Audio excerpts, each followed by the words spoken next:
अस्सलामुअलैकुम दोस्तों, कैसे हैं आप लोग। मैं उम्मीद करता हूं कि आप लोग खैर खैरियत से होंगे। दोस्तों, आज मैं आप लोगों के लिए लेकर आया हूं CS601 की असाइनमेंट नंबर 3 को। तो दोस्तों, चलिए चलते हैं अपनी असाइनमेंट नंबर 3 को स्टार्ट करते हैं। अच्छा, स्टार्टिंग से पहले मैं आप लोगों के साथ ये बात शेयर करना चाहता हूँ कि ये जो असाइनमेंट है ये मेरी वेबसाइट के ऊपर PDF और वर्ड दोनों की सूरत में आप लोगों को मिल जाएगी। तो चलिए चलते हैं अपनी असाइनमेंट के क्वेश्चन नंबर 1 की जानिब। क्वेश्चन नंबर 1 है, following table contains the chunks of bits send and received from the source to a destination. कि एक जो हमें कुछ बिट्स दी गई हैं, वो बिट्स हमें भिजवाई गई थी सोर्स से डेस्टिनेशन की जानिब। हमने क्या करना है कि इन बिट्स को एनालाइज करना है, आइडेंटिफाई करना है एरर को जो कि इनके दरमियान में मौजूद है। अच्छा, दो किस्म के एरर होते हैं, एक सिंगल बिट एरर होता है और एक बस्ट एरर होता है। तो चलिए हम लोग आंसर की जान चलते हैं, जहाँ पर मैं आप लोगों को समझाऊंगा कि ये सिंगल एरर और सिंगल बिट एरर और बस्ट एरर क्या चीज़ होती है। अच्छा, ये जो सिंगल बिट एरर होता है ये होता है कि एक बिट का अगर एरर आ रहा है दो बाइनरी जो हमें दी जाती हैं उनके अंदर, मसलन एक बाइनरी जो हम सेंड करते हैं और रिसीवर एंड के ऊपर जो हमें जो बाइनरी फॉर्म के अंदर जो मैसेज मिलता है, इनके दरमियान में अगर एक बिट का एरर मौजूद है तो वो हमारा सिंगल बिट एरर कहलाता है। अगर यही एरर हमारा दो या दो से ज़्यादा का हो जाए तो फिर वो बस्ट एरर बन जाता है। तो आइए हम लोग वन बाई वन तमाम की तमाम जो बाइनरीज हैं उनको एनालाइज करते हैं, फिर आइडेंटिफाई करेंगे अपने एरर को कि कौन सा एरर है जो फिर इस लिहाज से हम लोग इनको कैटेगराइज कर लेंगे कि ये हमारा सिंगल बिट एरर है या बस्ट एरर है। दोस्तों, सबसे पहले हमने एक बाइनरी की सूरत में एक मैसेज भिजवाया था जो कि 10101010 के ऊपर था। जब ये हमें रिसीवर एंड के ऊपर मिला है तो ये इस फॉर्म के अंदर था 10111010। आप देख सकते हैं कि इसके अंदर मैंने 0 और 1 को रेड कर दिया है। इसका मतलब ये है कि एक बिट का एरर आया है कि हमने भिजवाया 0 था जबकि रिसीवर एंड के ऊपर हमें 1 मिल गया है। अब ये जो एरर है ये चूंकि एक बिट का एरर है इसलिए हमने इसको सिंगल बिट एरर का नाम दिया है। नेक्स्ट हम लोग देख लेते हैं। नेक्स्ट हम लोगों ने भिजवाया था 11101011। रिसीवर एंड के ऊपर हमें क्या मिला है 1000101 और 1। अब इसके अंदर दो बिट का एरर आया है। 11 हमने भिजवाया था जबकि रिसीवर एंड के ऊपर हमें 00 मिल गया। तो ये चूंकि दो बिट का एरर है तो मैंने आप लोगों को पहले बता दिया है कि अगर दो या दो से ज़्यादा बिट का एरर होगा तो वो हमारा बस्ट एरर कहलाएगा। इसी तरह हम लोग नेक्स्ट को देख लेते हैं। तो नेक्स्ट हमारे पास है 010100 और 11। और इसके जो हमारे पास जो हमें जो रिसीवर एंड के ऊपर जो बाइनरी मिली है वो है 010101 और 11। अब आप लोग देख सकते हैं कि जो मैंने रेड कलर के अंदर आपको दिखाया हुआ है 0 और 1, यहाँ पे हमने सेंडर के ऊपर हम लोगों ने 0 भिजवाया था जबकि रिसीवर के ऊपर हमें 1 मिला है। अब चूंकि ये एक बिट का एरर है इसलिए हमने इसको सिंगल बिट एरर का नाम दिया है। इसी तरह 4 के ऊपर आ जाते हैं तो हमने भिजवाया था 10010001 जबकि हमें रिसीवर एंड के ऊपर मिला है 10111011। तो अब ये जो एरर है इसके अंदर 3 बिट एरर आए हैं। मतलब आप लोग देख सकते हैं कि ये जो रेड के ऊपर जो मैंने दिखाया हुआ है ये 3 बिट का एरर है, इसलिए हमने इसको बस्ट एरर का नाम दिया हुआ है। फिफ्थ के ऊपर हम लोगों ने जो बाइनरी जो हमने सेंड की थी वो है 111110। जो हमें रिसीवर एंड के ऊपर मिली है वो है 000100 और 10। अब इसके अंदर आप देख सकते हैं कि हम लोगों ने 11 भिजवाया था और मिला हमें 00 है। तो इसके अंदर भी दो बिट का एरर मौजूद है, इसलिए हमने इसको बस्ट एरर का नाम दिया है।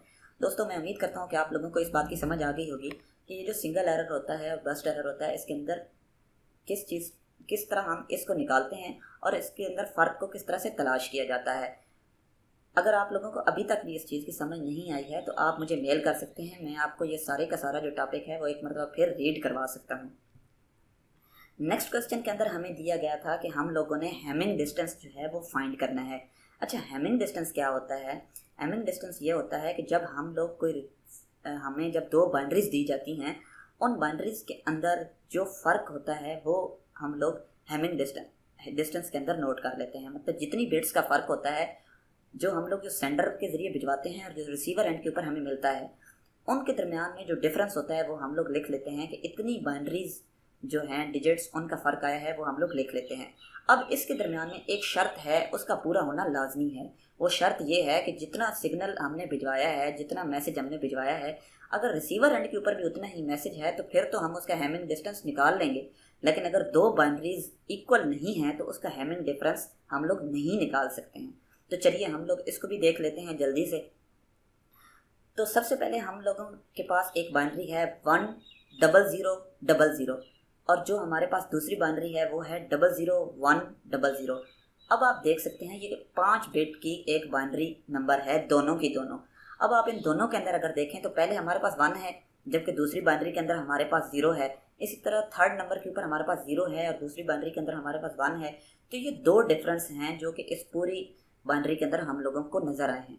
तो इसलिए मैंने इसका जो हैमिंग डिस्टेंस है वो 2 लिख लिया है। नेक्स्ट के अंदर हम लोगों ने क्या किया है कि हमें बाइनरी मिली है 10101, और जो सेकंड मिली है वो है 11100। अब इसके अंदर जो हमारे पास जो फ़र्क है वो टोटल 1 बिट का फ़र्क है, सॉरी 2 बिट का फ़र्क है, लेकिन उसको मैं हाईलाइट करना भूल गया। अच्छा, 2 बिट का फ़र्क इस तरह है कि ये देखें, ये 0 और 1 जो मैंने हाईलाइट किया है, एक तो ये है और एक हमारा लास्ट का डिजिट है 1 और 0, ये भी हमारा जो है वो मुख्तलिफ आ रहा है। तो इसलिए मैंने इसका हैमिंग डिस्टेंस भी 2 ही लिख लिया है। इसी तरह हमारे थर्ड के ऊपर है, हमें एक बाइनरी दी गई है 011010, और जो हमें दूसरी बाइनरी दी गई है 11011 है। आप देख सकते हैं कि इसके अंदर जो नंबर ऑफ़ बिट्स हैं वो इक्वल नहीं है। पहले हमें 6 बिट्स दी गई हैं, फिर नेक्स्ट के ऊपर हमें 5 बिट्स दी गई हैं। तो ये जो हमारी जो बिट्स हैं, चूँकि ये इक्वल नहीं हैं, इसलिए मैंने इसको लिख दिया है कि ये इक्वल नहीं है। अच्छा, उसके अलावा फोर्थ नंबर के ऊपर हमारे पास एक बाइनरी दी गई है जो कि है 00000, और नेक्स्ट हमें दिया गया है 00000। 5 0 हमें पहले दी गई हैं और 5 0 बाद में। क्योंकि इसके अंदर कोई डिफरेंस नहीं है, इसलिए इसका जो हैमिंग डिस्टेंस है वो भी हम 0 ही लिख लेंगे। नेक्स्ट हमारा जो हम लोग पाँचवें को देख लेते हैं। तो पाँचवें में हमें दिया गया है 1101111, और हमें जो नेक्स्ट बाइनरी दी गई है वो है 01111। अब पहले हमें 6 बाइनरी डिजिट्स दिए गए हैं और सेकंड पे हमें 5 बाइनरी नंबर्स दिए गए हैं। अब आप लोग देख सकते हैं कि ये जो 6 बाइनरी नंबर्स हैं और 5 बाइनरी नंबर्स, दोनों के दरमियान में फ़र्क आ रहा है। रूल हमें ये कहता है कि दोनों बाइनरीज का इक्वल होना लाजमी है। अगर दोनों बाइनरीज इक्वल नहीं होगी तो फिर हम लोग उसका हैमिंग डिस्टेंस नहीं निकाल सकेंगे। तो इसलिए इसके लिए भी मैंने इसका जो आंसर लिखा है वो है number of bits are not equal.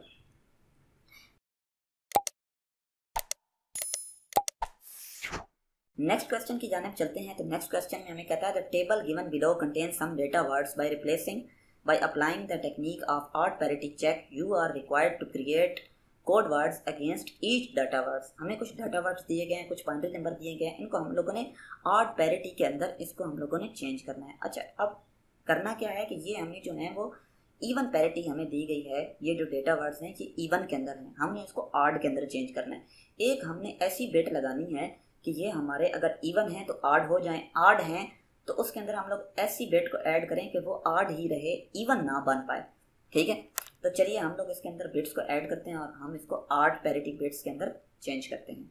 तो फर्स्ट पे हमने दिया गया है 1011010। अब देखें इसके अंदर 4 दफ़ा 1 का 1 आया है, जबकि हमने इसका जो कोड वर्ड बनाना है वो किस तरह से हम लोग बनाएंगे, उस तरह से बनाएंगे कि हम लोग लास्ट के ऊपर इसके अंदर 1 ऐड कर देंगे तो हमारे पास 5 1 हो जाएंगे।